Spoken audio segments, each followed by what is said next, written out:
What's going on? You're muted. I know. What's up? How you doing? Well, now I look frozen to myself, but you're muted. Yeah, you do. I'm not muted. It's a good face that I'm making there. That I'm. You look good. You look handsome there. Your shirt looks well fitted. If I was you, I'd refresh. But honestly, if you don't, I think it could be a pretty good meme on the internet. Feel like people will enjoy this.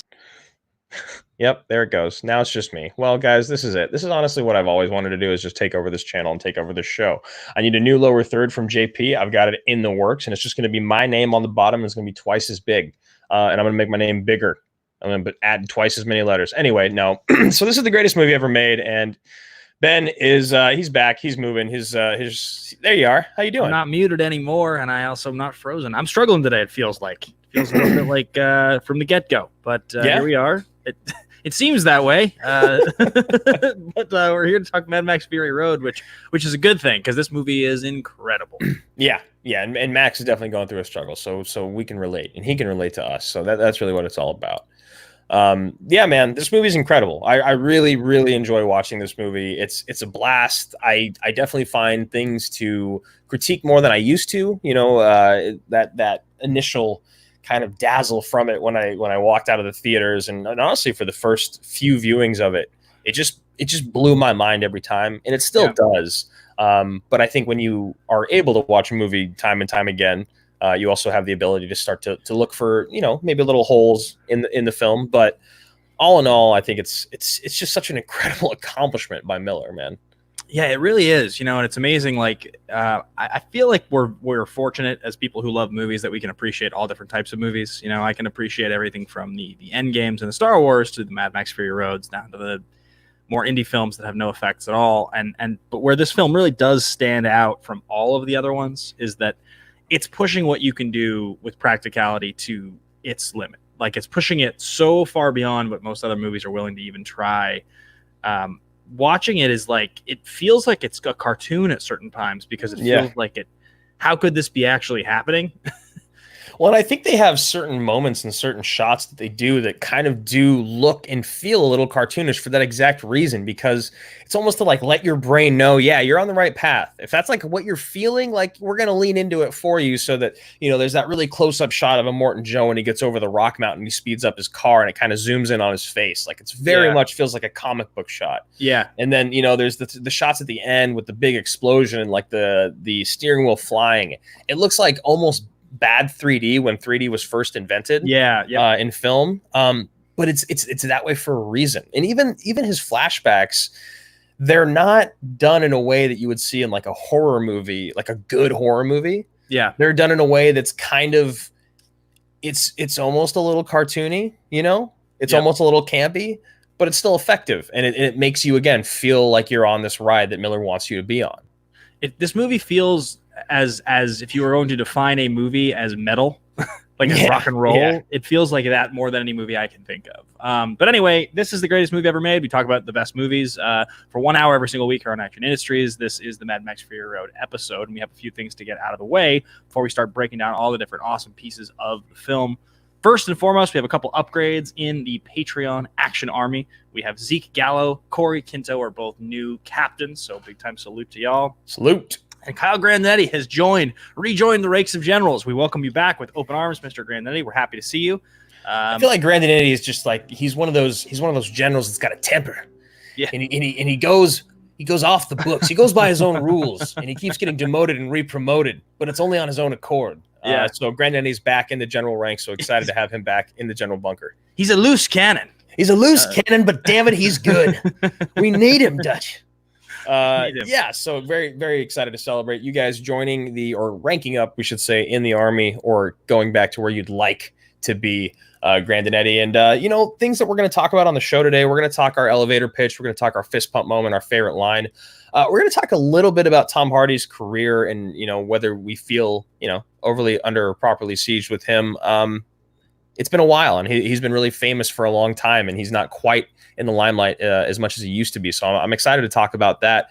We're also going to take a look at the 2015 Oscars again. You know, there's some interesting stuff there. I don't think it's as bad as certain years, but there's definitely things in the 2015 Oscars that you wonder with the big ones, the big five, if they should have gone a different way. Yeah, I mean, and this movie is going to go down. I would already say that this movie has gone down in a way from the decade that like nobody at the time expected it was going to. I think everybody knew it was great, but already people are talking about this movie with these rose-colored glasses, like it's perhaps the best movie of the decade. And if it's truly the best movie of the decade, then how on earth is it not as good as Spotlight, right? And how I think that's kind of the conversation that I want to have is not necessarily just Spotlight, but each of those major categories seems like an interesting thing for us to dissect. So we'll get to that in a little bit. Yeah, and then of course we are going to have our generals call in, which I'm very, very excited about. We got a couple generals calling into the show today. Do we want to announce them, or do we want to wait to announce them? Yeah, I think we can announce them because I know some of the other generals, you guys all know each other from the generals chats. So we've got 5-star General Ferris Meowthana calling in. Big time salute to you. Meow, meow. Salute. We've got Jeff Alterman, which is a first-time call-in. It's somebody that I got to talk to a little bit in the Schmodown coaching session last week. He's been a general this whole time, but I never actually got to have some one-on-one time. And so now he was excited. I was like, yeah, you should call in, man. That's the thing we do. And he was like, great. I love this movie. So he's excited to do that. So I'm pumped about that. Yeah. I'm very, very much excited about it. So, Ben, you're riding the elevator. You're at work. You're at a big-time studio. You're delivering coffee. You got this idea. It's called Mad Max Fury Road. Yeah. And you look kind of foolish. Your clothes are probably a little bit too big. Your hair is probably not styled the way that you want it to be. But you got a bright idea and a bright future. Yeah, bright idea, bright pitch. And? What is it? What do you mean, and? What the hell are you talking? What are you doing in this elevator? Give me my coffee. Get the hell out. I think that if you're going to pitch this movie, what you would have to say is this is a movie that, in the first place, nobody would expect would work. Because Mad Max had not been IP'd. It was resurrected since Mad Max Beyond Thunderdome, which is from like the 90s or late 80s. And I don't even think there was a hunger for this movie. But the movie succeeds because it is the single most balls-to-the-wall action movie ever made. It achieves things with physicality, practical effects that have never been done before in a film. And it truly achieves the cinematic, theatrical experience you would get if you tried to turn a cartoon into a movie. An actual cartoon, a big, huge, explosive cartoon, put it on the big screen. And you have some of the most badass characterizations I've ever seen ever in a movie. And I would really say that this might be the most awesome thing Charlize Theron has ever done in her career, despite the fact that she won an Oscar for one of the all-time great performances. This is a must-see movie. If you're an action film, there is an argument to be made that this is the greatest action film ever made. There's a real argument you can make. It's a good elevator. It's a long elevator ride. I like it. We went from the bottom all the way to the top. I think it's a good pitch. I'm going to follow that with mine saying, if you ever want to watch a movie with a really sick car chase with a really badass soundtrack that you really can, you can kind of turn your brain off during, but you really doesn't allow you to, you're still sucked in by it because the characters are so disgustingly beautiful and the story is very simple, but it's mesmerizing because the way that this director, this guy, his name's George Miller, and trust me, you need to know who this guy George Miller is if you don't already, draws all this up into the greatest 2 hours. It is 2 hours. I checked, Jeff. It's 2 hours. Hour and 52-minute runtime. 2 hour car chase that feels new every single time it happens. And it is one of the most beautiful movies you will ever see. You got to check out Mad Max Fury Road. I'm sold. You've sold me. I'd like to go watch this movie you speak of. The music in this is insane. It's incredible. It's in the top couple things about the movie. Junkie XL, who I don't think got enough credit for doing the score, has this just like the drums and the pounding and the way they integrate the guitar guy. Yeah. The guitar guy himself is just a sight to be seen. He's something to behold. I mean, like, the stunts. The stunts of this movie, I realized when I was watching, because I was watching it with Ashley, I'd never seen it before. I kept being like, this is practical, and this is real, and then this, and then I'd be like, oh, and they had to take out explosions, and I was just like, shut up, dude, just shut up. You just gotta shut up. You gotta let her watch the movie. But that's another thing is like, I don't know how many movies have ever been able to kind of, that's an accomplishment. I think if you have to remove explosions because it's too distracting to the story. And I think I know exactly what they're talking about. There's a moment where there's like the massive explosion with like 5 cars blowing up on the outside, and you have the main semi coming through the center of like all the flames, and you want to be able to pay attention to the center of the screen. Yeah, but there's already so much going on. I imagine that's maybe when they moved some of it out. That stuff is insane. But yeah, the score is so cool. It's funny, I had never paid as close of attention to this score, and specifically the song Brothers in Arms, I think it's called, or Brother in Arms. But it's the one that plays in the canyon scene where the motorcycles are jumping over. And it's actually the second song in that Merle video that he did. He uses that song. And so I've listened to it, and you can hear it in his video way more. And this one, obviously, there's like so much action going on that you have to listen for it. Yeah. But because I had watched the Merle one so many times, I hear it and associate it with like Cap getting the hammer and like all these other things. And that totally now like adds a different layer of triggers of like what it makes me feel when I'm hearing it, which made it even more awesome. But it is an absolutely unbelievable track and an unbelievable score. Like just so powerful, so epic, you know? Yeah, and it does what a lot of movie scores. I'll be honest, I love movie scores and I love listening to them. But as long as a movie's music makes me feel the way the movie wants me to feel, even if I don't love the songs or even if I don't go back and listen to it again, I feel like that score has truly accomplished what it's supposed to in the film. Which I think that's a pretty obvious statement, right? Like that's why it's made. But there's a lot of times when movie scores, they go okay with it, or you're like, oh yeah, this is nice with this moment. But this movie actually makes you feel the things the same way we were talking about kind of those cartoonish visuals. The music makes you feel what you're supposed to in those moments, and the guitar and the drums and the times they decide to make it visual as opposed to when you're just hearing it is also a really, really masterful thing by Miller. Because when you do see the drums on screen and every time you do see the guitarist with the flamethrower, you're just like, yeah, all right, here we go. This is good. Totally, man. And it's strange that he could not have had the drummers or the guitar player and had the same score, but the fact that it blends those two, the visual elements with the score, is so powerful. It's one of the most effective parts of the whole movie. Yeah. So guys, we are going to get into the next bit of the show, and that is fist pump moment. So this is when something happens in the movie. You look around, you're like, are you seeing this right now? This is so awesome. You get excited. You want to call your buddy, be like, hey, turn it to 22 minutes and 17 seconds. You got to see the scene. It's going to blow your mind. And I think that this movie is kind of just like one giant walking fist pump moment. So it feels like the entire movie. I like from the minute the movie opened, where you see him standing there and you like look out over the desert and like the car and it's that color, like that like orange tan. It looks like a painting. Mm-hmm. And it's like so clear that for me, that was just a fist pump in itself. Cause I was like, man, I think that I'm like finally ready to rewatch this movie. Cause like it's been so hyped and I saw it the first time and everybody was freaking out, but like I'm about to watch like a beautiful piece of art and I am so here for it. I'm so excited.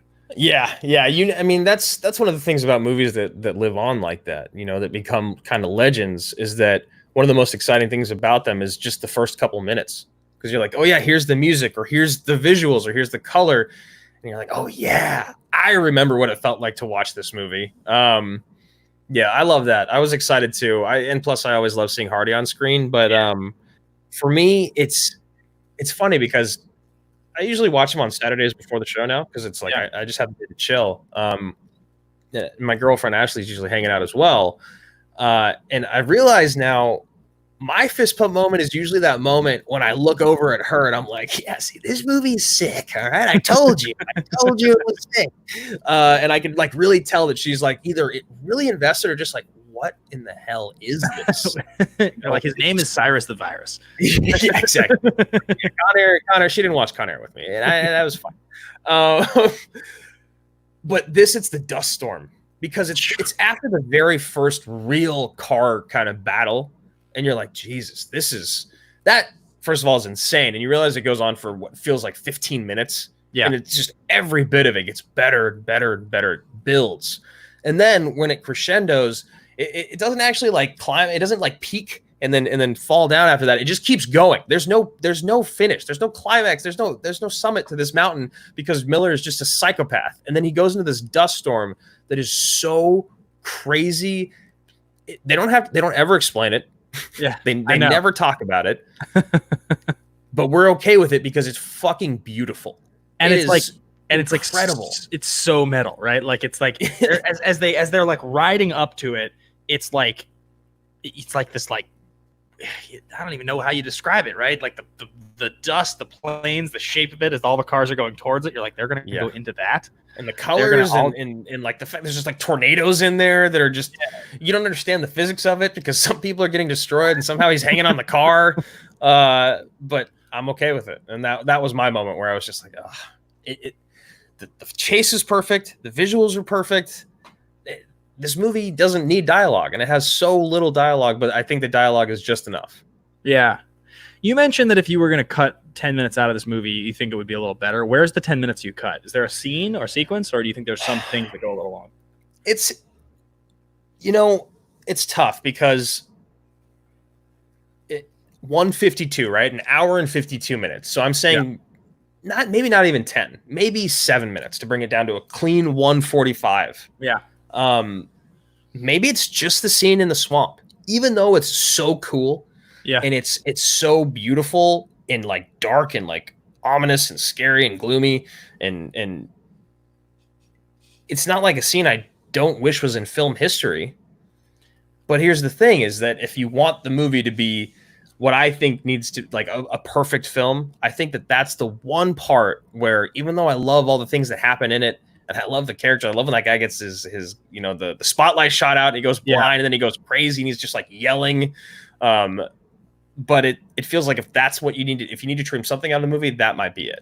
That's the sequence I would agree completely. That was the one sequence when I was watching where that guy's shooting his guns, and I was like, "This is really cool and storyboard probably." And you want the guy with the two guns and the blindfold, and I get it, like, but there's no need. I don't even really know who this guy is. I know, actually. Yeah, I don't care. He's the guy that's in charge of the bullet farm, or whatever. And it's like, okay, so I'm assuming the bullet farm is the place that has all the ammunition here in post-apocalyptic world, which makes sense. Yeah.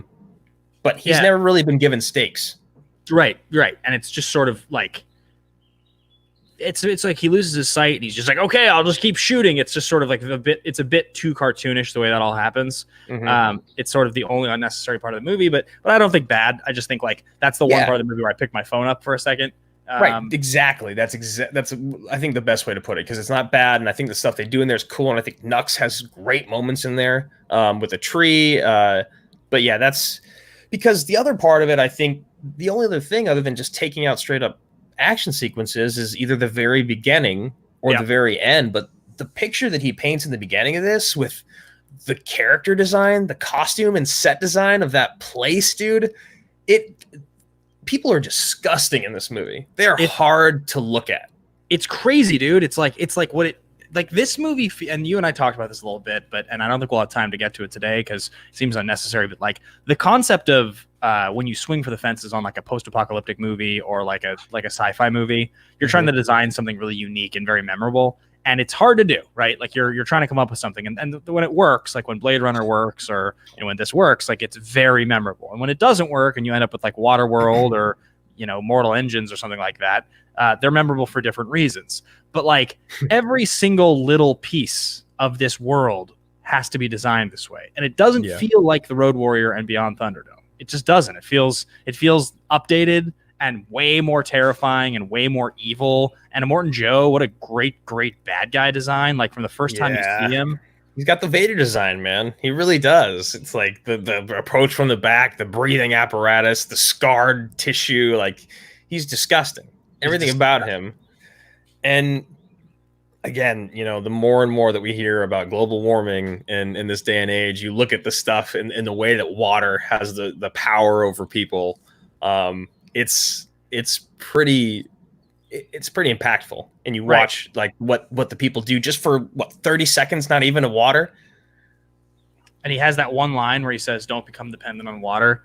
What does he say? You'll begin to resent it or something like that. Yeah, he's like, don't become addicted to the water, for when it leaves you, you'll resent it or something like that. And it's such an absurd thing to say, because like you can't live without water, you maniac. Like, getting addicted to water is such a ridiculous statement. But you know what? We got our fist pump moments out of the way. We got a general here hanging out in the wings, ready to go. It's General Jeff Alterman, and as you said, you got the honor to coach him earlier this week. Tell me a little bit about that coaching session, Ben. It was awesome, man. It was really fun. I got to do my month is over, so I did 3 sessions, and Jeff was the last one I did, and it was just cool. It's 30 minutes to get to kind of one-on-one, just talk to somebody about their interests and how what their process is, what they like to watch, where their Wii box would be, how you prepare, things like that. And so not only did I learn a bit about Jeff and his the movies he loves, but he's very passionate about the movies he loves. And I told him we were doing this one. He was excited to come on to talk about it. He's got a lot to say about it. So I think, let's just get him in here. All right, let's do it. Jeff, how you doing, man? I'm doing all right. How are you doing? I can't complain. I'm happy. I just got done watching Mad Max Fury Road, so it's a pretty good day. Yeah. You were talking about the swamp being the area that you would cut. Maybe the scene can go a little different, but I wouldn't actually cut that. I just want to jump right into countering your little thought there. Do you think that there's any? Okay. That's fair. Well, welcome to the show. That's a good way to start it. Absolutely. Yeah. So please elaborate on this thought. Tell me. So you wouldn't take it out I wouldn't take it out. First, I want to hear where's the 10 minutes you do take out if you do. If you have to. If I really had to, I'd really have to think about it because I've never thought of having to remove any scene. That's I think the thing that about this argument is that I'm saying if you have to take 10 minutes out, that's my point. Yeah, I understand where you're coming from on there. I'd have to think about that a little more to choose that. The swamp, the reason why I would keep it in is it's the only real breath that you get to take within the film, as well as when they eventually meet up with all the other women. There's that emotional moment, though, where it turns out that the whole swamp, that's where the green place was. Right. You find out that it's So gone. you find this rotted area where there's nothing that can survive, not even a tree. The tree gets ripped out. And then you find out that that's the place that they were searching this whole time. Right. So, Yeah. I get for the sake of maybe the beats of the film removing that, but in terms of like how it affects everyone emotionally, I find that it's really necessary to keep that in there. Well, so what do you think are if you had to pick your personal fist bump moments, like your favorite spots in the film, the ones that really resonate with you? Where do you think those hit? There's definitely the dust storm. That's definitely up there. But another one that kind of goes between how awesome it is and the emotional catharsis that comes from it is when they rip the mask off of Morton Joe and he dies. Oh, hell yeah. Because that's so good. He's this boogeyman that's coming after them because they're his things, as he says repeatedly. And once they rip it off, then he's gone. Yeah. No one else sees that he's dead. They're all still chasing after. Once everyone back home sees that he's dead, they immediately stop listening to everyone. They're going to go after them, and there's going to be a new world after. So I think that's a really big moment, at least personally. I couldn't agree more. I mean, I love the moment. I love what Furiosa says. I love she says, "Remember me," and it's so quick and it's so brutal. And you, I remember in theaters, you were kind of like, "Wait, he's got to be dead, right? There's no way he lived through that. That's just too." No. And then obviously when they finally unveil the sheet, he gives us that satisfaction of seeing just exactly what we all thought probably would happen if that thing got ripped out of his face. You think about like all these other dictators that have ever, kind of ruled over their societies with an iron fist, and then his body, he just gets dropped on the ground like it's a thing. Yeah. It gets ripped apart immediately. Like you see people walking away with limbs. Yeah, he falls on the ground at the end. Max just is like, all right, you're off the car now. And everyone goes wild. He's gone. He's no longer there. Yeah, it's pretty epic. I was going to ask you guys, so when I watched this the first time in 2015, I seem to remember that there was a specific allusion to Furiosa having been one of his breeders and having birthed the child and then eventually becoming Furiosa. Is that a thing that happens, or did I just make that up and remembered it differently? Because she says, "Remember me," so maybe that's why I thought that.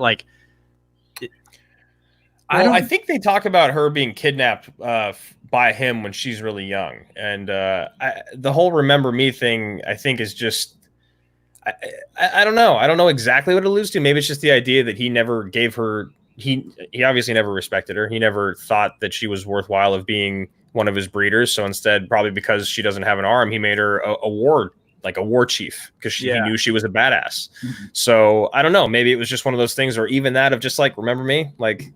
I'm the one that just left like a couple days ago, and you're done. You're dead. I think there's a lot of different levels to that. Yeah, I didn't think of that as necessarily she was supposed to be a breeder in the past, but I mean, then again, the amount of detail that's put into this film behind everything, right, and then never actually explain it. It's crazy. Like there are so many films that people criticize because, this is how it is, but it's never actually shown on screen. Or it's never written in the page. It's just like, someone wrote a tweet about it, and that's what we have to take as opposed to there. This one here, it seems to work because I guess it's sort of the forward momentum of everything where you accept it as is in order to keep the film going. Yeah. I mean, I love that. Those are both great moments. Jeff, before we let you go, there is one more thing we were going to talk about, and we didn't actually mention it when we were teasing. So if you don't have a full thought on this, just don't feel pressure. But if there were to be another Mad Max, and let's say they were to bring back, actually, I won't even say that. You don't have to say you're going to bring back Charlize and Max, but I want it in this same world, the same timeline of this specific Max. Mm-hmm. How would you feel about that? What would the next movie look like to you? That's or does it need one? I don't think it needs one necessarily here. Mm-hmm. I know that he's been George Miller has been developing it. By the way, it's crazy to think that the guy from Happy Feet and Babe made this movie. Yes. He's a legend. He's insane. But I don't know if it necessarily needs something in this timeline. I mean, the Mad Max films work more as legends as opposed to like canonical 1, 2, 3, 4. Right. So, I mean, he could just pop up somewhere else and he helps other people. Or Furiosa, maybe there's a story with her separately because she's really the one that carried it. Yeah. But I don't think it necessarily needs to have a follow-up. If there's never another Mad Max film, I'd be fine with that because it'd be really hard to top this. Yeah, it's a good. That's interesting. We're gonna talk about it a little bit more a little later in the show, but it's interesting to hear what you say. I tend to agree, but I definitely have more thoughts about it, so we can chat about it a little later. But Jeff, thanks for coming by and hanging out, sharing your thoughts on the film. It's good to have you on the show, my friend. Salute. Yeah, man. Big time salute, General. Great to have you on the show. Thanks for sharing your moments or your fist pump moments and your thoughts. And we'll see you in General's bunker soon. Will do. Thank you. See you, bud. All right, man. So do you want to introduce our next General, Ben? He loves it when I say his name. You do. He's already smiling and laughing right now. He is smiling and laughing, but he's also shaking his head and he's doing this thing. He's doing this thing. He knows what's coming. He keeps doing this over and over. So I don't know if his neck itches or something, but he keeps doing that. Guys, please welcome to the show 5-star General, Mr. Ferris Meowthana. Meow. What's up, dude? How you doing, what's up, brother? What's up? How you guys? We're good, man. We're good. It's good to have you here. Yeah. Thanks, man. Thanks for having me. So when was the first time you actually saw Mad Max Fury Road? Because I think what you said last week, was that the first time you saw Con Air? Yeah. So yeah, okay. 2 weeks ago I watched Con Air. Wait, no, last week. A couple of days before you guys did your greatest movie of all time. So with Mad Max, did you see it in theaters like a lot of the rest of the world, or did you catch it a little bit later on? No, yeah, I tend to catch these movies later on, but I've watched it like 4 times already, and I watched it like last week for this, so It's 5 times. It's 5 times now. All right, so you're a huge fan then. That's why you're on the show. Man. Yeah, man. This movie's fucking awesome. I'm so sorry, man. This movie's just dope. It's just fucking dope. Hell yeah, that's what I like to hear. I also watched the you guys' AMA as well. Oh, that's awesome. That's like. That AMA is legendary because it's the first episode we ever had that like really like popped off in terms of views. I think it has a couple million views now. And it was also, I think, the first episode that we ever did the thesis statement. I think that was the first episode. Shout out Steph Z. Yeah, Steph Z, man. It was. I love working with Steph. I mean, she's back in LA now, I'm pretty sure. So maybe we get her back on one of the shows one day. Yeah, bring her on a show. I think it'd be super fun. So Drew he looked swollen that video when I watched. He was like busting out of his swole is definitely a kind word to use. I didn't use the other word. Oh yeah. Also, guys, I got these in the mail. So, look at that! Oh, I got these in the mail. I love that. Yeah. I know. You're gonna have to you're gonna have to hide your regular glasses underneath them, since I know that you're saying they're prescription, right? Look, you can't even tell, dude. Yeah, dude. That's sick. Ferris just got 10 times cooler. Just right there. He sure did. Yeah, I'm right. I did.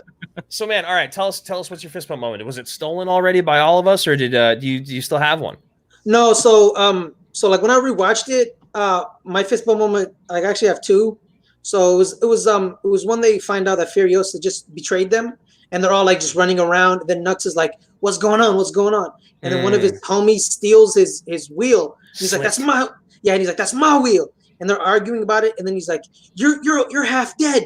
You have this guy," and he's like, "Yes, this feral man. I have crazy man's blood." And then he headbutts him in the face, and he just yells, and I'm like, "Fuck yes." Yeah, dude. I love it too because the other guy, his Lancer, he calls him. Yeah. He's just like he gets in his face. And he's like, all right, let's do it. Yeah. Let's do it, man. You're like, God, these people are psychopaths. This cannot go well for anyone. The second one is when that one dude gets shot in the face with the arrow, and like the arrow sticking out of his face, and then there's the arrow like out of his chest, and he's just like half dead, and then like he sprays his face, and then every war boy yells out, "Witness me!" and then like he jumps and like blows up the buzzard's car. That was another one. That one was dope. Well, there's so many things in this movie that are like, that's like kind of what I mean when I say like swinging for the fences. Like Miller really goes for it, and like because the movie's so good, it all just feels like he's painting this so like abstract, ridiculous, bizarre, masterful picture. And things like spraying the mouth with the like spray paint, and like you shall ride chrome into Valhalla. Like he was like, you shall ride shiny and chrome through the gates of Valhalla. How do you come up with that shit? You know? Yeah, it's genius. It's just crazy genius. Like you have to be a person that's just like, I'm gonna go to the depths of my mind to write this crazy ass movie, and I'm just gonna follow through completely. Dude, Ferris, I actually have that entire sequence like written down in my phone as my other fist pump moment. I love that. The whole thing, the arrow through the face, the music, the first time you hear the whole Valhalla and Witness thing, you're just like, what what is happening right now? Homie's like just like this off of the car, and you're like, oh, he's dead. He's dead. Then he's like rising up and like, twitching. He's twitching, and I'm like, whoa. Okay. And then of course they get the beautiful like double Lancer like flying through the air. Blows up, man. I mean, there's some super cinematic shots in this movie that are clearly storyboarded that way, that he's just like, have to shoot this to look exactly this way. I mean, there's the one shot you always see, I think in like most montages, you see Max when he's up on the pike and he swings in front of the camera across the frame while everything behind him is blowing up and going crazy. Those are the types of shots where it's like visually you're like, okay, I imagine the way this is going to look, and then it looks that way. Knowing this movie is like 90% practical, like boggles my fucking mind. Being able to execute that stuff is just, you know, you can storyboard something and draw it up, but then the ability to make it look that way to your audience through a lens that's where it's just, it's almost unheard of. So I followed you guys' instructions by watching the behind the scenes, because Ben kept repeating it on that AMA, and then you see like how they had to like digitally remove some of the ramps because the bikers had to like fly through the air and like drop like the bombs on them, which is really dope to see. Yeah, and Charlize was talking about like she was like horrified on set because Hardy was like an inch away from the ground. She was like, it was crazy to see that, and like that's the kind of movie you're on. So he's just dangling. He's like, I'm just hanging out. So we asked Jeff the same thing, man. And I want to know, what do you think about what a sequel would look like to this movie? Do you want one? If you do, what would that look like to you? Like I'm cool with one, but like, we don't have to, you know what I mean? Because I feel like he's like, the way they ended it was kind of cool. Like he's just a guy who's just gonna drift through the like valley of nothing, you know what I mean? But if they do, that would be cool. Like I wouldn't hate it. Yeah, you know? I think that's fair. And then like, what if they do it, then they execute it, and then you come out saying, holy shit, this one's better than the first one. That seems so hard. Hard. It could be. It could, maybe not. We don't know. You know, shit happens. No, yeah, when this was coming out, we were all like, "What is happening right now?" Exactly. It looks crazy. It looks cool, but there's still just no way this is going to be. And then most of us were all wrong. So exactly. Yeah, Jeff Alterman in the chat here. People went crazy for Scorsese as a 70-year-old making a film as energetic as Wolf of Wall Street. George Miller said, "Hold my beer." It's a good point, actually. We've talked a lot about that with Scorsese and Wolf of Wall Street. How it's such a lively movie, and it feels like such a movie with so much edge for a guy his age. And like, he's 70 years old. He's late 60s, almost 70 when he's making this movie. George Miller. That's crazy. Yeah. You know what? I think that's actually the perfect time to segue over a little bit. So Ferris, General Meowthana, 5-star. Thank you so much for coming on the show, man. We love seeing you in all the bunkers and all the chats and all the support you've been giving us for quite some time now, man. So thanks for coming on the show. Yeah, nice glasses. You guys have a nice night, guys. Hey, hold on. I want to do one thing here because I just noticed, because I saw that you went through the work of doing this. You changed your name to Nux, and we didn't even get to see it. So there it is. Yeah, I did. There's Nux for you. But you guys do favorite lines or anything? Oh yeah. Go ahead. Oh, like my favorite line is like, you know, like the "Remember Me" one was dope. and the Nux one, Witness Me, is dope. But I also like this is one of my favorite, like, because I think it's just straight up absolute nonsense.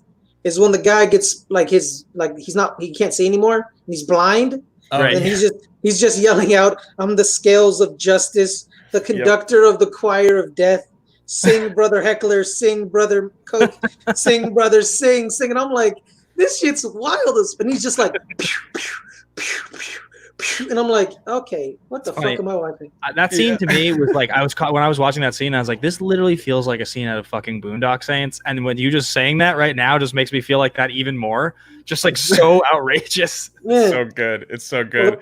Well, apparently you don't like Boondock Saints, so I don't really know. It's not my favorite. You know, it's probably a little better than The Sandlot. So I love it. General never forgets anything there. Never forgets anything. Shade's looking good. Salute, brother. We'll see you soon. All right, guys. Have a nice night.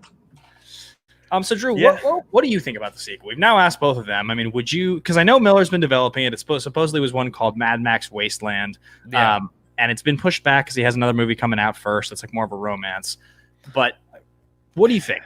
I mean, if I'm not mistaken, wasn't he talking about how he had already kind of been ready for this back when this came out back in 2015? He had 2 sequels developed art that he could do. So here's the thing. If the man was genius enough to do this at the time that he was writing these sequels, if he wrote them all at the same time, why not? Like, I know obviously you're like, because it's impossible, because what he did is like a cinematic achievement. And it's true. I couldn't agree with you more, but I don't know, man.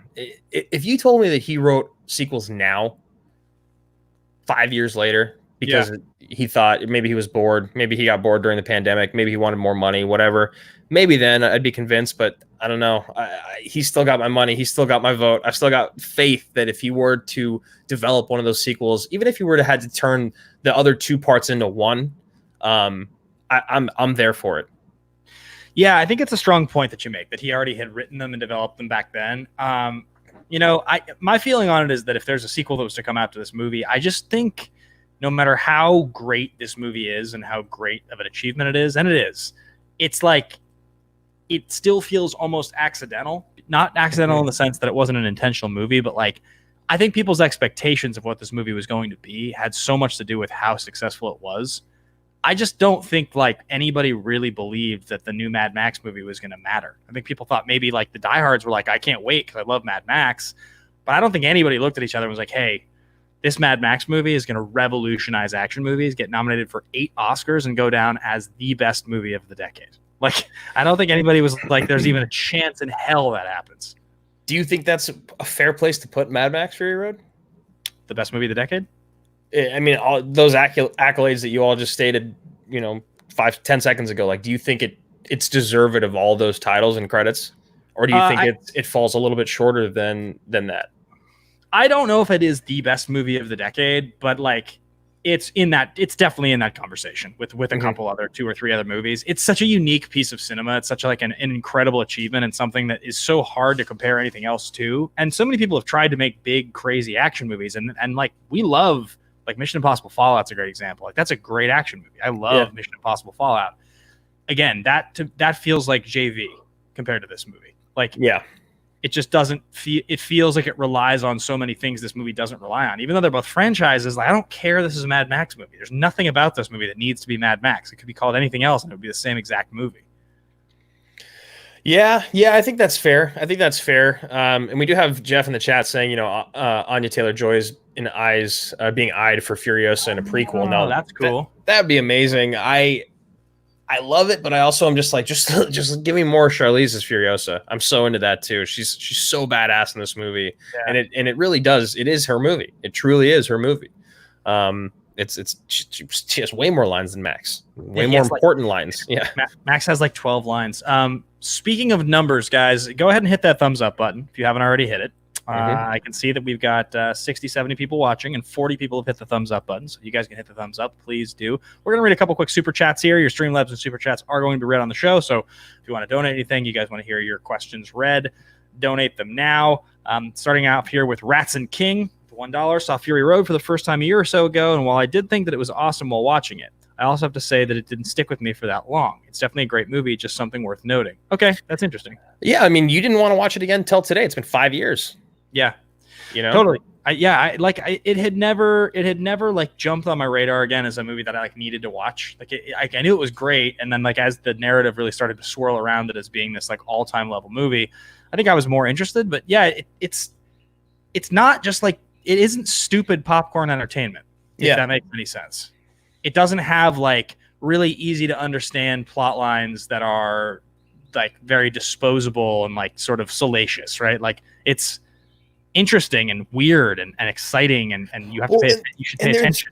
And there's incredibly dark, deep themes in this movie, from everything from the breeders to the chastity belts to just what's going on with society and water and climate change and the mother's milk and those women that are like, I watched it with captions on today, and I've been doing that more and more with movies that I'm revisiting, just because you just get more out of them. Like, if you've seen it before, you don't need to be distracted by them. Or you're not missing, my point. Yeah. And like in that moment, they even say like moo. I don't know who says moo. I think it might be Richter, the gigantic guy or whatever his name is. But I think it might be him. But there's just so much in this movie that when you do look away or just kind of pay attention to other things other than just the action, there's a lot going on in this that Miller wanted to communicate to us as an audience, that I think also becomes more enjoyable and kind of palatable when you have to see it like the second and third and fourth times, because the first few times you're just like blown away. Yeah. And Ferris said it. He's like, I can't remember if it was Jeff or Ferris, but he's like, it might have been Jeff. He's, that's the moment you get to breathe. And there are really only like 3 moments in the whole movie after it gets going that you get to go, oh God, okay, whew, like they're very few and far between. So anyway, that's just my thoughts on that. Yeah, man. Our next Streamlabs super chat here is from Lucas Shashek, Commander-in-Chief Shashek. Salute. I know you guys are doing AMA recaps for the first 10 episodes of Greatest Movie Ever Made, but I think it is clear that episode 10 should be Mary Poppins. Still have never seen Mary Poppins. You know that? Really? Still never watched it. Yeah. Wow. I know. Maybe it should be Mary Poppins. I just never want to. Yeah. Does Lucas actually love Mary Poppins? I mean, I feel like it's probably mostly a joke, but I like love Mary Poppins a little bit. I don't have any desire to go back and watch it, but there's a decent chance Alex has signed in under Lucas's name here. I don't actually know if Alex likes Mary Poppins either. So production development is interesting with this one because it feels like there's so much to talk about. But here's the thing, honestly, no matter what Ben and I do, no matter what we say, it just won't do as much justice as going and watching the behind the scenes stuff. Ferris, you heard Ferris say it. Go back and watch the AMA. I'll link it in the description below after the episode's done. You can go back and listen to us gush over and over and over, and I'm sure you'll be able to go and find the videos that we talk about. So production development on that end, I don't think we really need to get into because we just won't do justice to the things that you should be able to see them kind of creating. As for George Miller, let's talk about him for just a second because, the guy that brought us, as he said, Happy Feet and Babe also brings us this, and he also brought us a lot of other classics. Yeah, I mean, he's a guy that going all the way back, we know he was a doctor. He was a doctor, I believe, and he made Mad Max in Australia in the late 70s, and that movie blew up, made him a lot of money. And then The Road Warrior became a classic of its time, which was a big deal at the time. And then he went on to write Babe, and then he directed Babe, Pig in the City, Happy Feet, and then he does this movie. He does obviously Thunderdome as well, but certainly a director who is all over the place with the stuff he's done. Yeah, I mean, he had like The Witches of Eastwick and Lorenzo's Oil in the late 80s and the early 90s. And he's just kind of a guy that you can't say it's on accident because there's a reason why the old movies are classics. But then all of a sudden it's like he goes into hibernation. 30 years. And then he comes out just like Gandalf the White. He comes out like Born Anew. It's insane. It doesn't do him service to say Born Anew because he made these classics, but it just seems like he came back from the dead.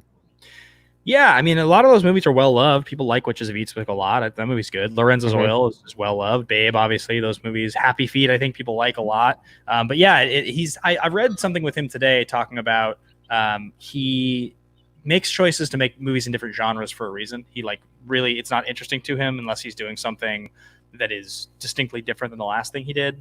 and that he finds it sort of almost like almost helpful to work on two projects simultaneously. So he's like working on Wasteland, the Mad Max sequel, while doing this like romance with Idris Elba, because he's like a distraction from the one thing to focus on the other thing. Yeah, and I think that's so interesting how he does that. And, you know, if it works for you, then it works for you. It is rumored that, you know, Tom is supposed to be back as Max. So, you know, again, with our whole sequel conversation earlier, I'm okay with it. I really am. And if I think I even said it on our AMA that, you know, if that's what Miller had drawn up back then, and if he wants Tom to do it, then I'm here for it. But let's talk about Paige's super chat, and then we'll get into our over under proper.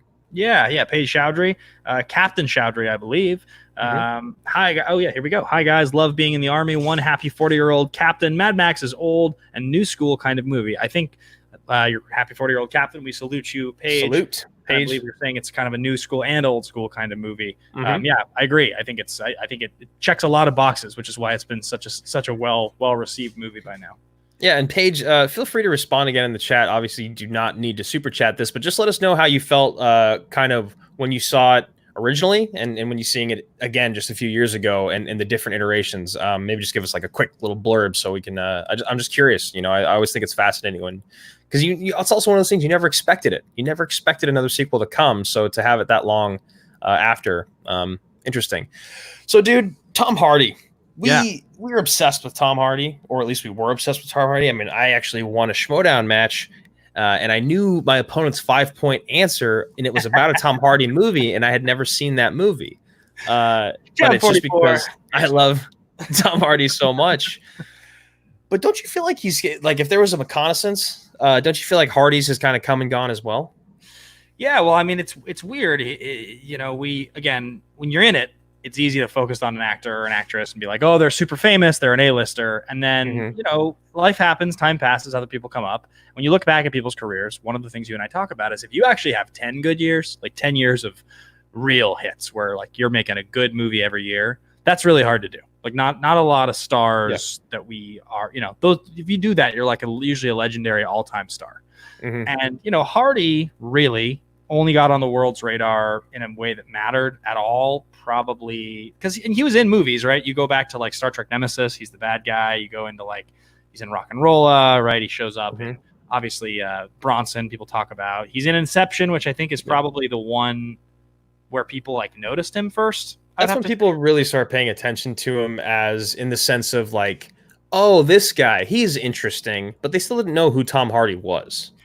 Yeah, even Warrior, which comes out in 2011, like nobody saw Warrior. Like nobody watched that movie. That was a thing that it got a second life later on. And so, you know, when he's in This Means War and Lawless, these are still smaller movies. It's really Dark Knight Rises is the movie that like, who is Bane? Who plays the guy that follows up the Joker? It's this Tom Hardy guy.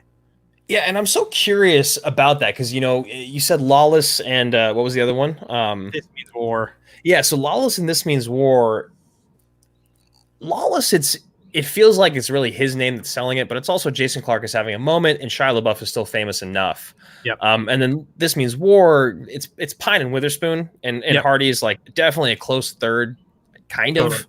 But it's just so fascinating to hear you say that, because that's probably true to everyone else in the world. When he became Bane was when everyone maybe knew who Hardy was, whereas in my mind, I was just like, I've been obsessed with the dude for so long already. It seemed crazy because like when Lawless came out, I was like, oh my God, another Tom Hardy movie. Yeah, right. Yes. Whereas most people are probably like, I might see that. I think the world was getting on board. It's just like, I remember back when Batman Begins got announced in like 2003 or whatever. And I remember reading an article talking about Christian Bale. And it was like, who is Christian Bale? You know, and then like the article is like, oh, he's this guy. He was an American Psycho. He's got this, you know, the cheekbones. Girls love him. They're called Bale heads, whatever. Like this is a long time ago. And obviously, like the world knew who Christian Bale was before that movie. Like he had been in American Psycho. He had been in Goonies. He had been in like all these movies. He had a big career.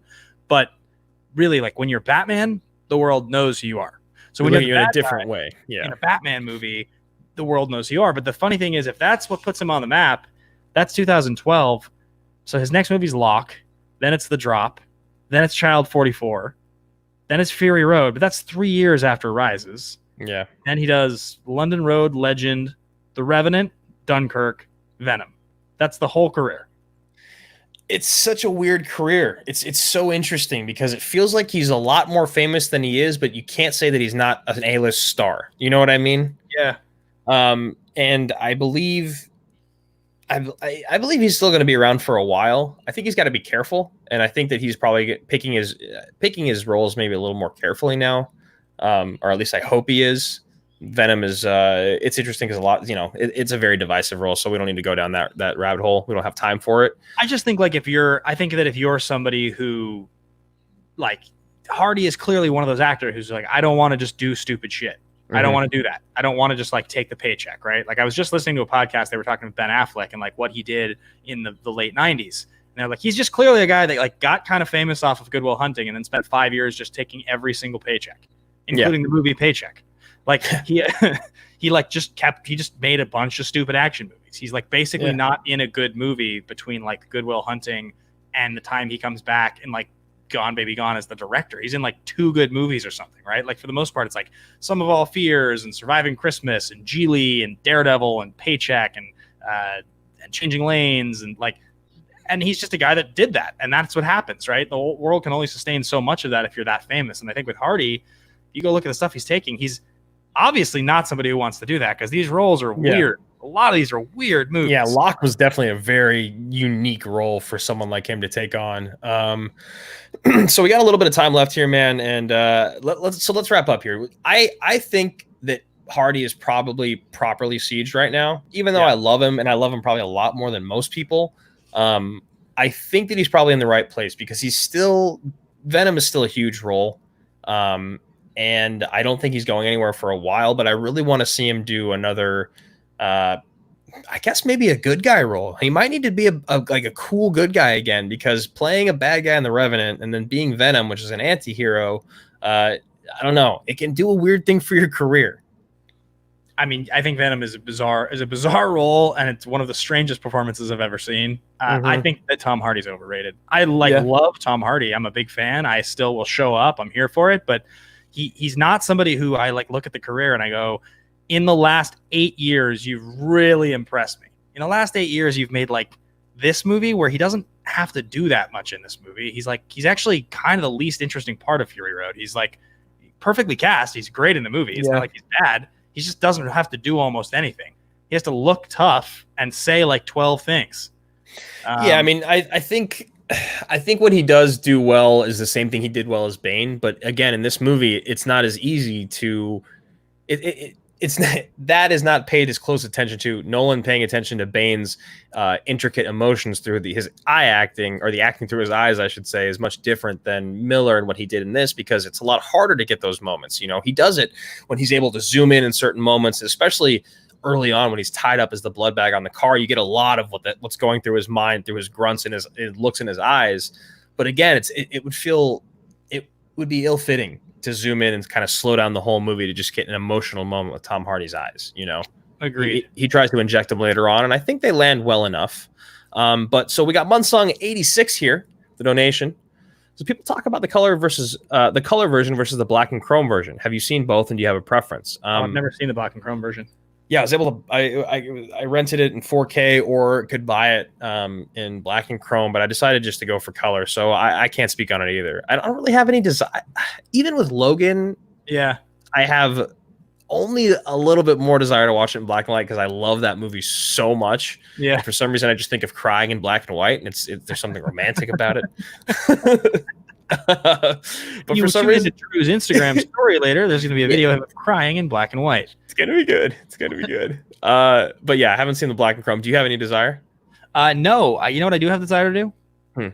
Shout out our new general, Joaquin Oliveira, who just upgraded. Joaquin Oliveira, the guy that tries to send us a DVD player from all the way in, I think he was in Brazil. Isn't that what he said? Yeah, Joaquin Oliveira, and he's one of the special $51 generals, which I know there's been that's been in the past. What is this $51 general thing? I see. Sometimes people do it. I think it's like an extra. It's like a wink. They're like, "Hey, I'm upgrading, and I'm going to wink at you." That's what it feels like it is. So Joaquin, who's in the chat right now, by the way, big time salute to you. Hell yeah! So big time salute to you, General. General, we'll take that extra dollar as a form of bribery, and you know what? we accept bribery here in the action industries, and we'll make sure to give you a few kickbacks, General. No, big time salute to you, man. Thank you so much, and thanks for sending us. Thank you for sending us movies that we haven't been able to watch for 6 months because we don't have DVD players and we haven't been able to get the ones that you sent us. So on Amazon probably. Yeah. Next up here, Ben, this one's for you. Okay, let me just jump over here to the Streamlabs. No, it's on the YouTube here. StreamYard. Yep. This is from the Prince That Wasn't Promised. Yep. Yeah, $10 super chat. Cough. Boondock Saints. Cough. I think it's Boondock Saints. Yeah, I did watch it again recently, and you did.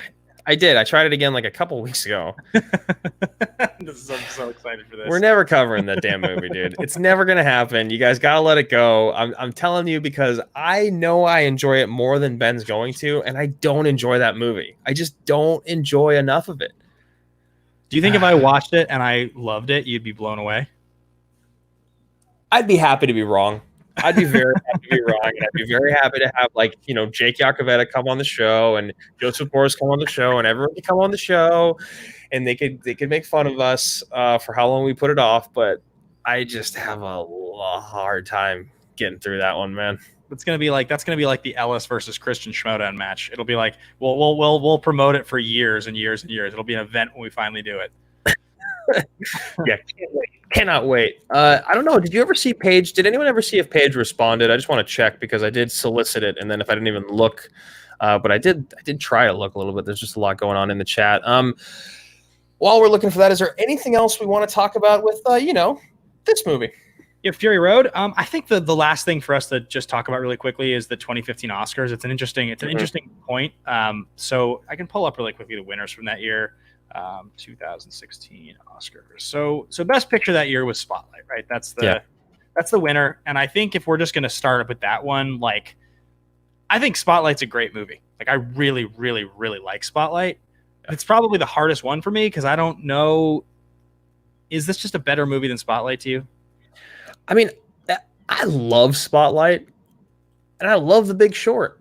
Like, I almost think I like The Big Short more. Oh God, see, that's so tough. And that's like why when this conversation comes up, you're just like, well, there's like 6 movies that could have won Best Picture that year. Yeah, there really is. The nominees for the 2016 Oscars are films released in 2015: Spotlight, The Big Short, Bridge of Spies, Brooklyn, Mad Max Fury Road, The Martian, The Revenant, and Room. Feels like Spotlight's phenomenal. So is The Big Short. So is Fury Road. I really like The Martian. I love The Martian. I still think The Revenant could have won, even though, I love that movie. Yeah, I think that The Revenant is a little slow, and I would be so much happier to have this have won. Mm-hmm. Looking back, it feels like I don't care that Spotlight won Best Picture. I still love that movie the same way.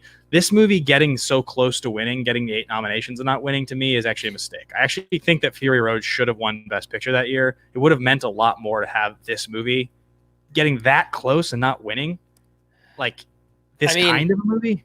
I agree.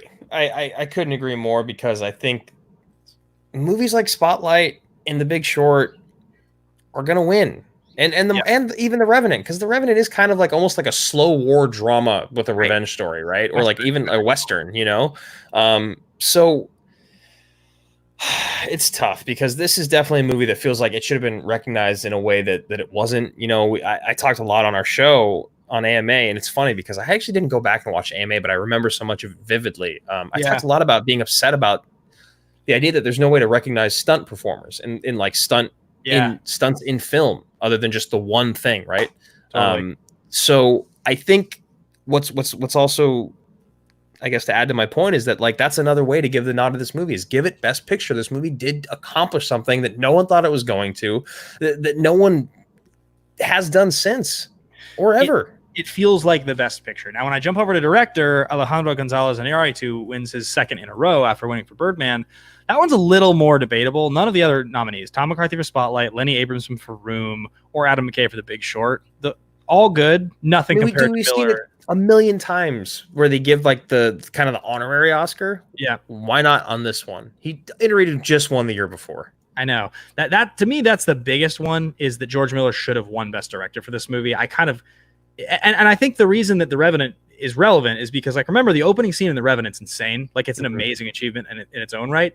Like, that movie is directed really well, and he does some incredible stuff in that movie. So I actually think it's a fair win. I just think, like, watching this movie again is just, it's not close to me.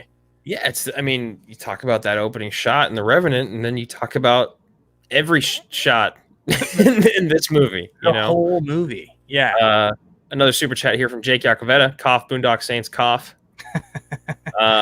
Starting a movement. They're really pushing it. They really are. It's going to end up happening, and we're just going to have to, I don't know. And then Lucas J. Shashek with the $10 donation says, we're going to need to get these guys tested for all these coughs. So Commander-in-Chief always looking out for the best of the Army. What was the other thing we were just going to talk about? Oh yeah. So the next award. Yeah, so I mean, I think if you talk about the actor and actress, there aren't any that would really relate to this film. Looking back, you've got DiCaprio for The Revenant, Bryan Cranston in Trumbo, Matt Damon in The Martian, Michael Fassbender and Steve Jobs, Eddie Redmayne, The Danish Girl. I think probably DiCaprio winning for The Revenant is fine. That seems correct. That's like an honorary one. You look on there, and Fassbender, he's really good at being a prick in there. I mean, maybe Cranston, but it doesn't feel like that's like that good of a, like when people do a biopic, it's DiCaprio got eaten by a bear for the role. He did get eaten by a bear for the role, and he ate liver. It was going to happen either then or now. He was going to win that best that lead actor eventually. So I think that was a good time for him to do it. Then over in the Best Actress category, you've got Brie Larson in Room, gets the win. She beats Cate Blanchett in Carol, Jennifer Lawrence in Joy, Charlotte Rampling in 45 Years, and Saoirse Ronan in Brooklyn. I think I never saw Saoirse Ronan in Brooklyn, but I know she's supposedly good. 45 Years, I don't even know what that is. Joy, not that great. I don't know how that happens. That's like a legacy Oscar. And Carol, Cate Blanchett's really phenomenal in Carol. I could have just as easily seen it going to her. Yeah, I agree. I think those are the two. It's Brie Larson and Cate Blanchett. Do you think that there were any Oscars that this movie missed since it was nominated for like 10? I feel like it got nominated for all the things that it should have. It won 6 or so, I think. Yeah, I think something like that. Yeah, 8 nominations, 5 wins, 6 wins. No, I think the big ones, the big ones that it misses are picture and director, because none of the performances in this movie. You could, if you wanted to give it to Furiosa, I guess. Like, if you had thrown Furiosa on this list. I mean, you talked about the score, man. You talked about the score throughout. Do you think it should have won by score? Oh, did it not? Oh, did it not? I don't know. Maybe it did. No, I think you're probably right. I'm looking it up right now. No, the Hateful Eight one. Your favorite movie. Oh, but that's also the reason the Hateful Eight gets that win, and it didn't even get nominated. I was going to say, it's not even nominated. That's crazy. Like, Sicario gets the nomination for Johansson, and the Carol score is incredible, and the Bridge of Spies score. So glad that it won for makeup and production design and all of that, though, because it's so correct. The makeup and the production design of this movie is incredible. Insane, yeah. Wow, I can't believe the Junkie XL didn't even get nominated for that score. That's mind-blowing. Yeah, Ben, they're really pushing the movement here, man. We got more coming in, huh? Yeah, we got one for you this time. Oh my goodness, this is the Joseph Boros here. Joseph Boros with $100. Boondock Saints. Salute. You got to watch it now. You have to watch it. I think we've made quite a bit directly off of this Boondock Saints thing. I watched it last week or 2 weeks ago or whatever, a month ago. You got to watch it now, man. I think this is it. This is the moment. I got to tell you, Joseph Boros. So $100 just got put towards watching this movie. Half of that could have put you in the general's bunker. You could have yelled at me personally to watch the film. Hey, you don't change the subject here. Watch the movie, Ben. When are you going to watch the movie? You know what? I feel that there's enough support in here that I'll think about watching it at some point, maybe. Okay. All right. Well, there is a little bit more support here. This one, Rats and King. Boondock Saints either cough. €2. Yeah, €2. So that's basically $100. Honestly, I'm pretty sure that's pretty close. Pretty sure that's it's really, really damn close. I will watch the film. I'll tell you what, it's been said enough times. But here's the thing: what if I watch the film and I hate the movie? Is that going to make anybody happier? Hey, it'll make me happier. Fair. It's a fair point. All right. There's only one thing left for us to do on this show, and what is that? It's called The Pitch. Sick. This is a big one for you. This is big time. Big time. Wait a minute. There's a Streamlabs. What? Are you kidding me? What is this? Don't do this. What is this? Oh my god. Lucas J. Shashek with the Streamlab donation of $100 here. Joseph, I hear that a spoonful of sugar helps the medicine go down. I should have done this on OBS so we could have had Russell, our Australian robot, read these out loud. But someday, Commander-in-Chief Shashek, do you actually like Mary Poppins or not? Because that's $100, man. That's huge. It's a lot. And also, Joseph Boros just became a general, so that just happened right now. Apparently, your talking actually went a long way. I appreciate you doing it, man. I think it's a good time salute to the prince that wasn't promised. Very excited to have you in here. And another big time salute to Joaquim Oliveira. And wow, this has been an insane episode for the greatest movie ever made. It's a fun one. This is a good one. I think we just had a Yakavetta. We do. You want to read it? He says, "Guarantee you'll like it more than Freeway." You know what, Jake? I think I completely agree with you on that one, man. Yeah. I mean, Freeway was bizarre. It was a bizarre film. It was a very bizarre film. You know what? Didn't we get just plastered when we watched that movie? I feel like we did. Oh yeah, we were hammered. Wait, first of all, we didn't even do the pitch. We didn't say the movie. And then secondly, I think we really need to talk about the general debate now that we just had 2 more generals join the army. So first of all, Ben, the pitch. The pitch. What is it, man? Mortal Kombat. Don't you forget, we're fighting for the fate of the world. Grandfather, get up. Dude, I am so excited to do this movie. This is going to be as fun of an episode as we've had in a long time. When we did the episode of the Action Movie Anatomy on this, the mic was turned off for every time Mark Donica spoke. So there's 15 minutes of dead air on that episode, unfortunately. There's never a bad technical error that's happened on our show, and for it to have happened during this episode was such a tragedy because we love this movie so much, and so did Donica, and that was even why it was even more sad because not only was it silent, but you got to miss everything that he said. All you saw were our reactions. So the whole thing, I am so excited to cover it again, dude. Yeah, dude, I can't wait. It's gonna be so much fun. This was my favorite movie as a kid. It's a ridiculous movie. It's one that we just love with all of our hearts. So if you guys want to be in on this episode, there's people who are very excited about it. You got to submit. You got to send us a message directly. Do we do it all on Patreon or is it all supposed to be through email? Because I know I always say both. I think it's better to do it. All through email. If you do it on Patreon, that's fine. But email is the best way. We've already got a couple of generals here. It looks like Alec is already in. Matty Gunner is very interested. So a couple of generals got to send those emails. Send them now. Yeah. Send actionindustriesbrand@gmail.com. Let us know that you want to be a part of it. Now, the other thing that we have to talk about is the general debate. And we have our date and time set, guys. The very first episode of the general debate is going to be this Thursday night, 7 p.m. Pacific Standard Time. The general debate is a debate show where you are going to be arguing your point. This very first one is, what is the greatest fist pump moment in the history of the MCU? And you're going to find out within the next 24 hours as a general, because the only people that can do this are generals. Are you on Team Bateman or Team Guy? We're not going to know. Paul Denuzio is going to know. He's going to let you know which team you're on. So you'll be fighting, trying to win the gold at the end of the month for either Team Bateman or Team Guy. We reassign teams every month, but this month you're going to be on the team you're assigned to. And the other thing that will be going on is, speaking of Paul Denuzio, PLD, he's going to be emceeing. He's going to be introing these generals that are coming out as Team Bateman or Team Guy. And this is the other thing that we really wanted to bring to it is you can bring character work to this. You get to do a promo because I'm not seeing it. Ben's not seeing it. Paul is seeing it. Paul is seeing it, and he's introducing you. So you can come out. You can say whatever you want about either of us. I will go back and I will watch it. And I do have your address if you're a patron, which I will because you're a general. So just remember what you say. But it's exciting. It's exciting because you guys can come out and be characters. You can come out and be heels. You can come out and be faces. You can come out and be whatever you want to be and come out and debate, what the greatest moment in MCU history is. And I'm excited for it. So that's 7:00 this coming Thursday. Ben and I will be there judging. Paul will be there as the MC. He's going to come on. He's going to bring you guys on. And then Ben and I will come right back after you guys do your intros. And it's going to be a blast. I really can't wait.